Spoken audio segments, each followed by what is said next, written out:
एक प्रेमकथा अशीही रोहित आणि अंजली हे बालपणीचे मित्र होते जे भारतातील एका छोट्या गावात राहत होते. एकत्र खेळणे, एकत्र शाळेत जाणे आणि चांगल्या भविष्याची स्वप्ने पाहत ते मोठे झाले होते. जसजसे ते मोठे होत गेले तसतसे त्यांना जाणवले की त्यांच्या मैत्रीचे आणखी काहीतरी रूपांतर झाले आहे. ते खूप प्रेमात होते, परंतु त्यांना माहीत होते की त्यांचे कुटुंब कधीही त्यांच्या नातेसंबंधाला मान्यता देणार नाही. रोहितचे कुटुंब श्रीमंत आणि प्रभावशाली होते, तर अंजलीचे कुटुंब गरीब होते आणि उदरनिर्वाहासाठी धडपडत होते. ते वेगवेगळ्या जातींचे होते आणि त्यांच्या कुटुंबांमध्ये पिढ्यानपिढ्या चाललेला कलह होता. या सर्व अडथळ्यांना न जुमानता रोहित आणि अंजलीने एकत्र राहण्याचा निर्धार केला होता. एके दिवशी रोहितने धाडसी पाऊल उचलायचे ठरवले. तो अंजलीच्या घरी गेला आणि तिला तिच्यासोबत पळून जायचे असल्याचे सांगितले. अंजली सुरुवातीला संकोचत होती, पण रोहितने मन वळवले. त्याने तिला त्यांच्या गावातील बंधने आणि पूर्वग्रहांपासून दूर प्रेम आणि आनंदाने भरलेले जीवन देण्याचे वचन दिले. शेवटी अंजलीने होकार दिला आणि त्यांनी त्यांच्या सुटकेची तारीख निश्चित केली. त्यांनी मध्यरात्री निघून दूरच्या शहरात जाण्याची योजना आखली जिथे ते एकत्र नवीन जीवन सुरू करू शकतील. पण गोष्टी ठरल्याप्रमाणे झाल्या नाहीत. ते गाव सोडून जात असताना अंजलीच्या कुटुंबियांनी त्यांना पकडले. तिचे वडील संतापले आणि त्यांनी रोहितला तात्काळ सोडण्याची मागणी केली. रोहितने नकार देत असे सांगितले की त्याचे अंजलीवर प्रेम आहे आणि तिच्यासोबत राहण्यासाठी काहीही करायला तयार आहे. अंजलीचे वडील रोहितवर हल्ला करणार होते तेव्हा अंजलीने आत प्रवेश केला. तिने तिच्या वडिलांना रोहित सोबत जाऊ देण्याची विनंती केली आणि सांगितले की ती त्याच्याशिवाय राहू शकत नाही.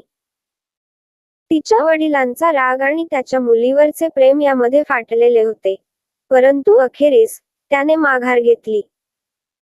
पाठीवर कपडे आणि खिशात काही रुपये याशिवाय रोहित आणि अंजली गावातून निघून गेले. ते पायी प्रवास करत, मंदिरात आणि रस्त्यावर आश्रय घेत, आणि भूक लागल्यावर अन्नाची भीक मागत. हा एक कठीण प्रवास होता, परंतु ते एकत्र होते आणि हे सर्व महत्त्वाचे होते. शेवटी त्यांनी शहर गाठले आणि काम शोधू लागले.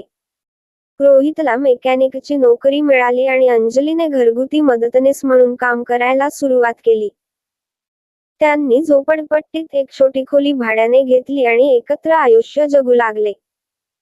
त्यांचे एकमेकांवरील प्रेम दिवसेंदिवस अधिकच घट्ट होत गेले. त्यांना अनेक आव्हानांचा सामना करावा लागला, पण त्यांनी कधीही आशा सोडली नाही. त्यांनी कठोर परिश्रम केले आणि चांगल्या भविष्याची स्वप्ने पाहत प्रत्येक पैसा वाचवला.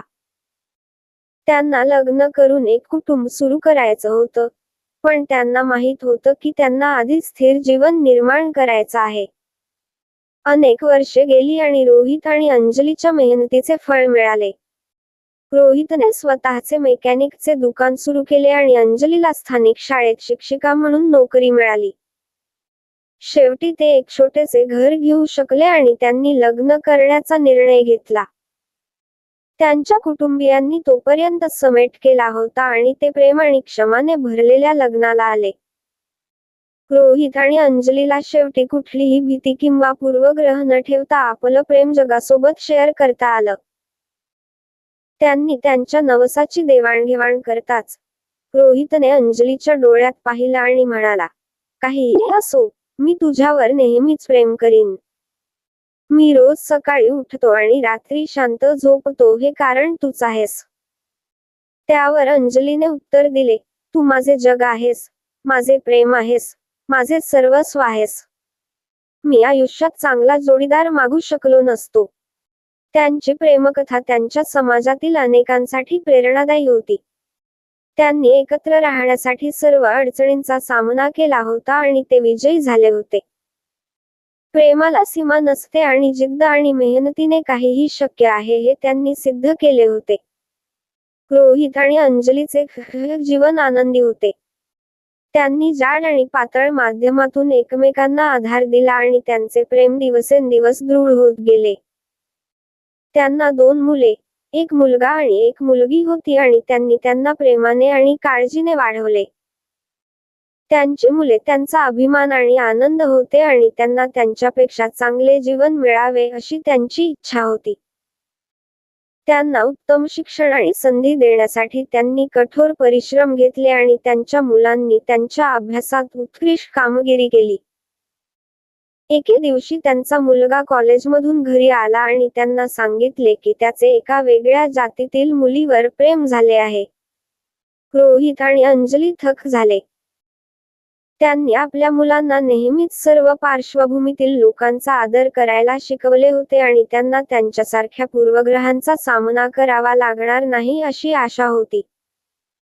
पण त्यांना माहीत होते की त्यांच्या मुलाचे प्रेम शुद्ध आहे आणि ते त्याच्या आनंदाच्या मार्गात उभे राहू इच्छित नव्हते.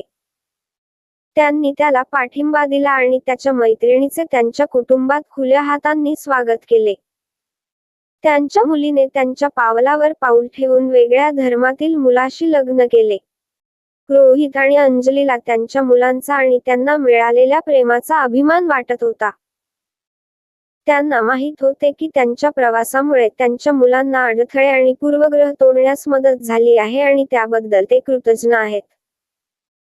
जसजसे ते मोठे होत गेले तसतसे रोहित आणि अंजलीला माहीत होते की त्यांचा एकत्र वेळ मर्यादित आहे. ते एक दीर्घ आणि आनंदी जीवन जगले होते. प्रेम आणि आनंदाने भरलेले होते आणि पुढे जे काही येईल त्यासाठी ते तयार होते. त्यांच्या 50व्या लग्नाच्या वर्धापनदिनानिमित्त त्यांनी आपल्या नवसाचे नूतनीकरण एका भव्य सोहळ्यात केले. त्यांच्या मुलांनी आणि नातवंडांनी. रोहितने अंजलीला बघितले आणि म्हणाला, इतक्या वर्षानंतरही तू माझ्या आयुष्यातील प्रेम आहेस. आम्ही एकत्र घालवलेल्या प्रत्येक क्षणाचा मी ऋणी आहे.